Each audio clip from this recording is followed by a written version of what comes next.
The giant bride who chose her husband by lifting them with one hand. That morning, Willow Bend's town square was busier than any holiday.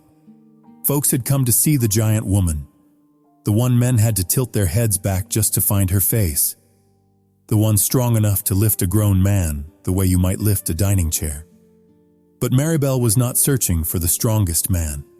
She was looking for someone whose heart would not tremble at the size of her body. When the three men stepped forward, no one in Willow Bend imagined that the weakest of them would be the one Maribel stared at the longest. The one who made the entire town fall silent when she raised him into the air with one hand. Maribel Hodge stood in the early summer sun, so tall that her shadow covered nearly half the grass along the edge of the square. People said she weighed twice as much as any man in the county, her shoulders broad, her frame built as if she had been born to carry an entire winter on her back. Yet she had never done a single thing to frighten anyone. Every step she took was slow and careful, as if she was always trying to make sure her feet did not make the ground shake. Willow Bend had grown used to the sight of her, but never truly at ease with her presence. People watched her when they thought she was not looking. They looked away when she turned back around, and now and then someone would whisper that love simply was not meant for a woman of that size. Maribel heard it, all of it, but she never answered. She lived like a mountain standing still in the wind, never collapsing, but never having anyone to lean on either. The year she turned 29, her family wanted her to settle down, the way other women in town did. But Maribel refused to marry someone only because folks were afraid they would one day have to say she grew old alone. She wanted a man who, when he stood in her shadow, would not shake from awe or fear. A man whose heart was steady enough not to turn her into a joke or a spectacle. So she made a condition. Any man who wished to marry her would have to let her lift him off the ground with one hand. Not to show off her strength, but to listen for the trembling inside his body. Because men could hide every kind of feeling behind clever words. They could not hide fear when her hand closed around them. That morning, nearly the entire town showed up. People gathered around Maribel the way you gather around a giant pine tree. A few women covered their mouths and whispered. The men folded their arms, pretending not to be curious, but their eyes told on them. Three men stepped forward, in the order everyone expected. The first was Caleb Morton, the tall, broad-shouldered hunter, famous for having lifted a full-grown deer into his wagon all by himself. Caleb came with a wide, confident smile, as if this was nothing more than a bit of entertainment. Maribel looked at him the way you look at a strong gust of wind, easy to notice, but empty all the same. The second was Jeb Carter, owner of the largest farm in the region, a man known for his stubbornness. He was not handsome, but he was rich, and he believed that money was enough. He bowed his head to Maribel, but his eyes studied her the way a man studies a horse he plans to break. The third man set the crowd buzzing.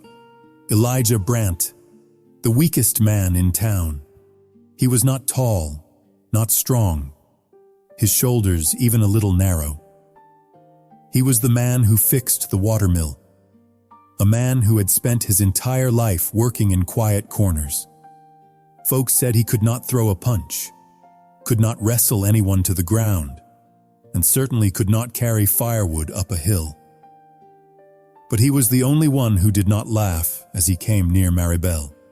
He simply looked at her, his eyes a little shy, but he did not look down. Maribel said nothing. She walked toward Caleb first. She wrapped her huge hand around his waist and lifted him as easily as lifting a sack of flour. Caleb tensed every muscle, straining and flexing as if he were putting on a show for the town, as if to prove he was every bit as strong as the stories said. But under the sunlight, Maribel felt the one thing she had come to feel, the slight trembling in his legs. Not much, but it was there. She set him down gently, like placing a branch back where it belonged. Next was Jeb Carter. He tried his best to look calm, to stand tall and firm when Maribel's hand closed around him. But as she lifted him, a sharp, ragged breath slipped from his chest before he could catch it. A hard shudder ran across his shoulders, quick but strong. Maribel felt it, the way you feel a hairline crack under dry ground. When his boots touched the earth again, his face flushed red, as if someone had stripped him bare in the middle of the market. At last, it was Elijah's turn. He walked forward, his hands shaking just a little, but Maribel knew it was not because of her size. He spoke so softly that she paused for a heartbeat. "You can lift me if you want. I trust you." No boasting, no challenge, no show, only a simple, honest trust. Maribel laid her hand on him, her palm spreading over nearly his whole body. She lifted him, and he rose so lightly that she surprised herself. Elijah did not tense up.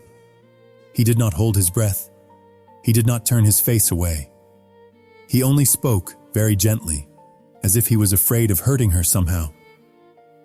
"I'm all right." Suddenly, Maribel felt warmth rise in her chest. Not because he was light, because he was the only man who did not tremble while standing in her hand. And in that single moment, all of Willow Bend knew that Maribel's heart had already chosen, even though she had not said a word.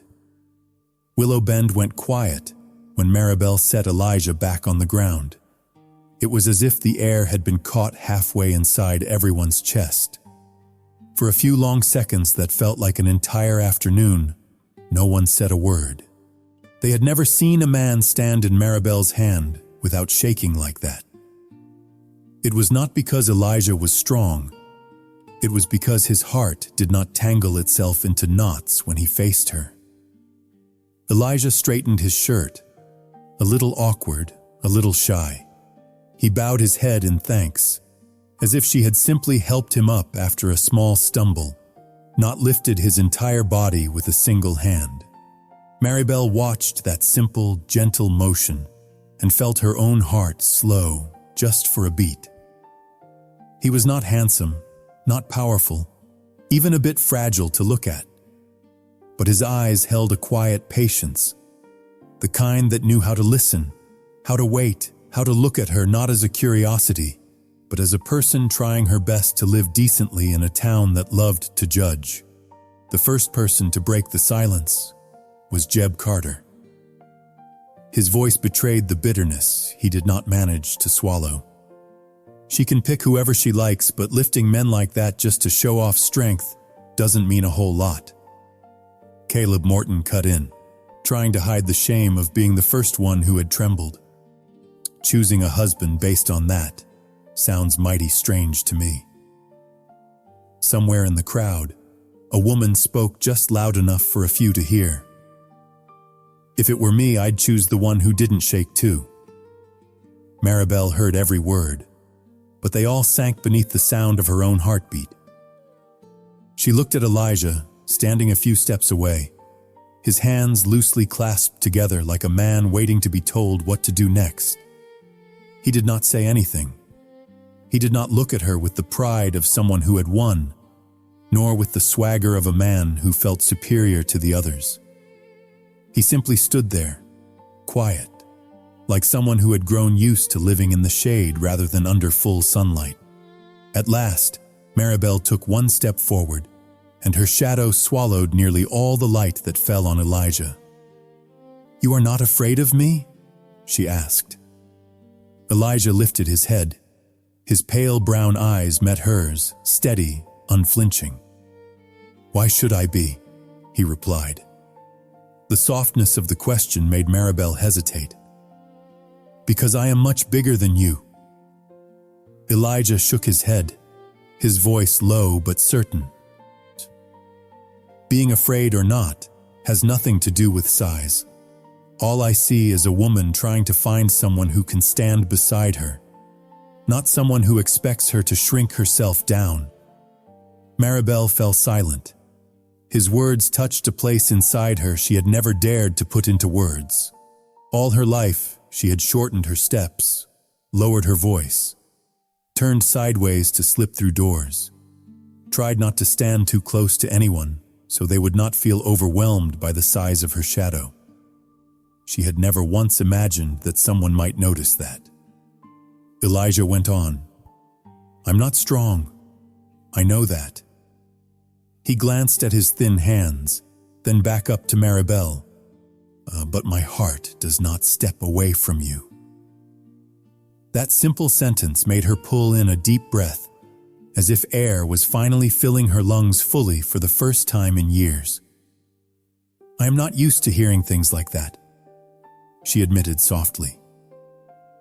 Elijah's smile was gentle, almost apologetic. "Then, maybe you can start getting used to it." No one in Willow Bend had expected that conversation. They had come for a test of strength. What they witnessed instead was a moment when two people looked at each other in a way not everyone in this life gets to experience. When the husband choosing was over, the other two men walked away, shoulders heavy with disappointment. The crowd thinned and scattered down the streets, leaving only Maribel and Elijah standing in the late afternoon light of the square. A mild breeze brushed past, lifting a few strands of her hair before letting them fall again, slow and tired like a sigh. Elijah was the one who spoke last before leaving the square.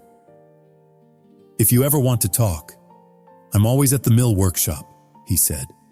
Maribel nodded, afraid that if she tried to speak, her voice would reveal too much of what was spinning inside her chest. As he walked away, she watched his back grow smaller as he made his way toward the creek. It was not the shadow of a strong man, but it was the shadow of a man who did not fear her. And for Maribel Hodge, that was greater than any strength she had ever carried. That afternoon, Willow Bend sank into the long, familiar quiet of a western town after the sun went down. Maribel walked home alone, but her heart was not as heavy as it had been when she left the house that morning. Her big feet moved more slowly, as if each step wanted to hold on to a little of that strange morning's breath. Elijah's words had not been loud, yet they clung to her like the last bit of sunlight on a shirt sleeve. She stepped into the small house on the edge of town, the one whose windows looked out over open fields and her father's old horse barn. The furniture inside had all been built larger than usual to match her size, yet the air still felt empty in a way that made people want to stay quiet rather than talk. Maribel sat down on the wooden chair, her large hands resting softly on the table so she would not make a sound. She was used to living alone, used to measuring every footstep so nothing fell from the shelves, used to standing behind others so her shadow would not swallow their light. But for the first time in her life, she found herself wanting to step closer to someone, not to test her strength, just to be understood. She closed her eyes for a moment, then opened them and glanced to the side. On the low bookshelf against the wall lay an old woolen scarf her mother had once knitted. When she was little, she used to ask, "Mama, if I grow too big, who will ever love me?"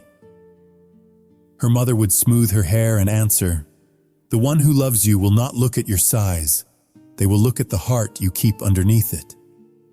Maribel had never fully believed that, not until today. That evening, when she went out to the well for water, she saw a small light glowing from the watermill workshop in the distance.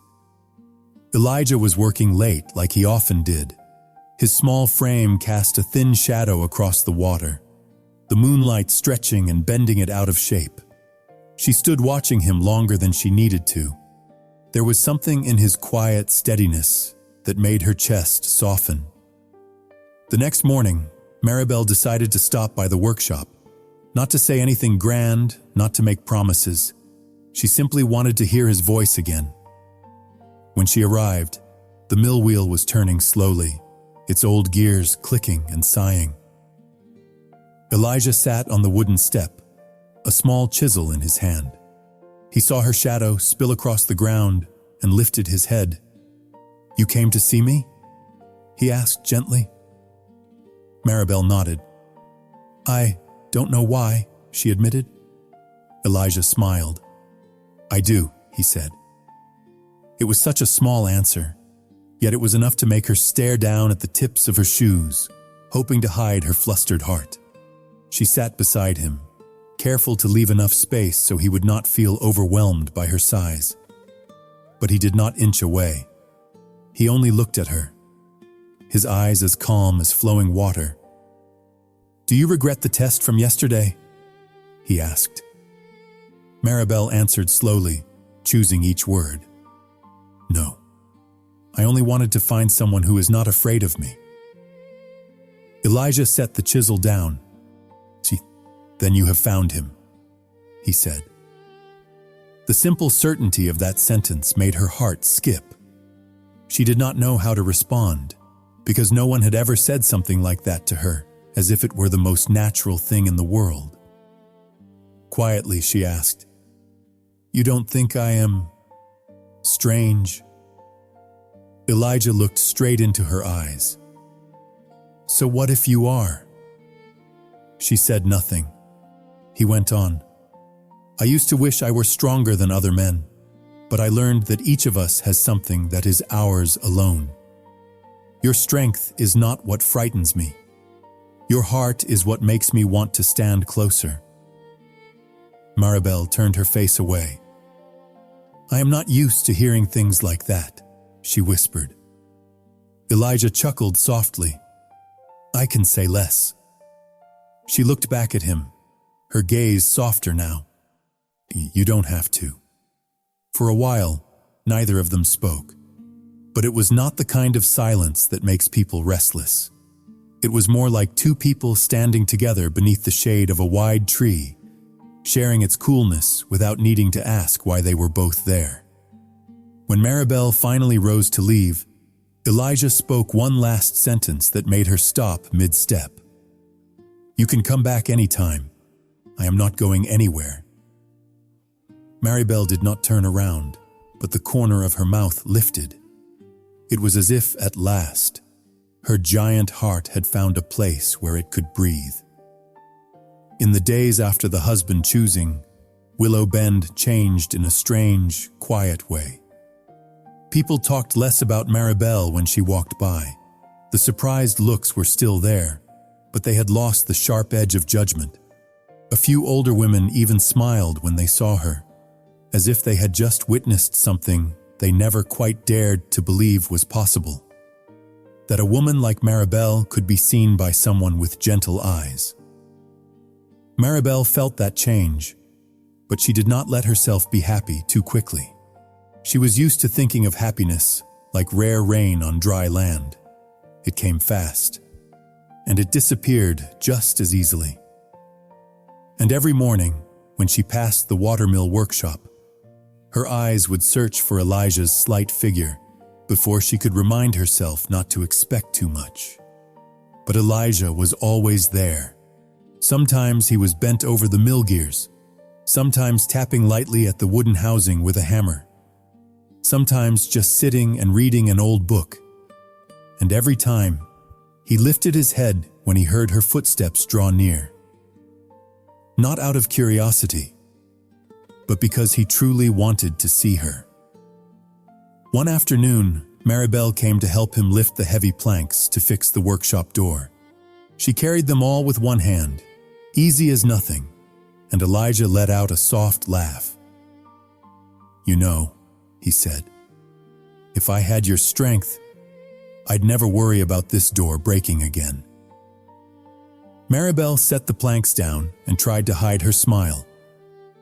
"If I used all my strength all the time, Willow Bend would be shaking from morning to night."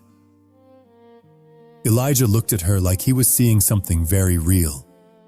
"You hold yourself back a lot," he said. Maribel was silent for a beat. "I don't want to scare anyone."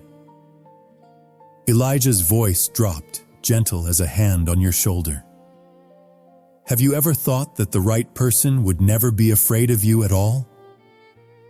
His words made her turn to look at him. In Elijah's eyes there was no exaggeration, no pity, only a sincerity so deep it made it hard for her to breathe. A feeling she almost never allowed herself to touch. Quietly, she asked, "You really think someone like that exists?" Elijah lifted his gaze to the sky, now turning a pale gold. "I think sometimes the one we have been waiting for is standing right in front of us."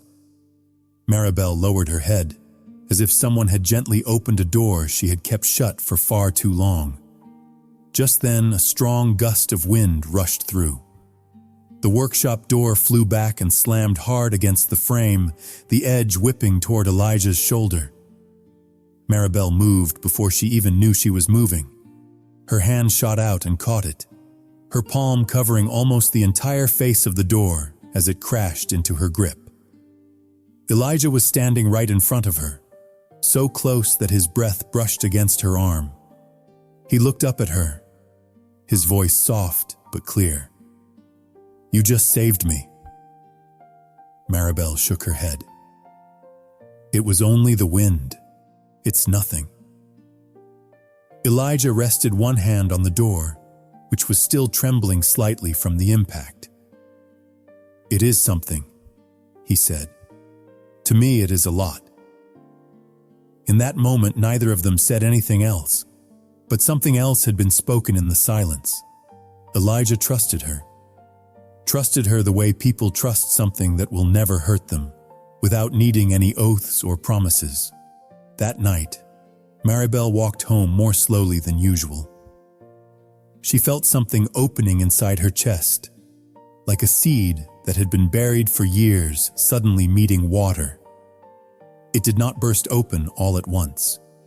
It just unfurled enough to soften her great heart a little. She stood in front of the old kitchen mirror and looked at herself. Since she was young, she had always seen herself as someone far too big for the world around her.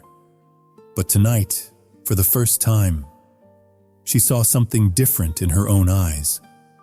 Not strength, not size, but a woman who might, just might, be loved in a way she had never allowed herself to imagine.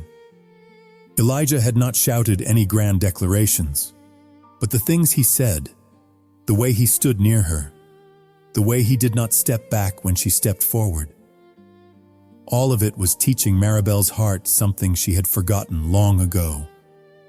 The right person will never need you to shrink yourself just so they can feel safe.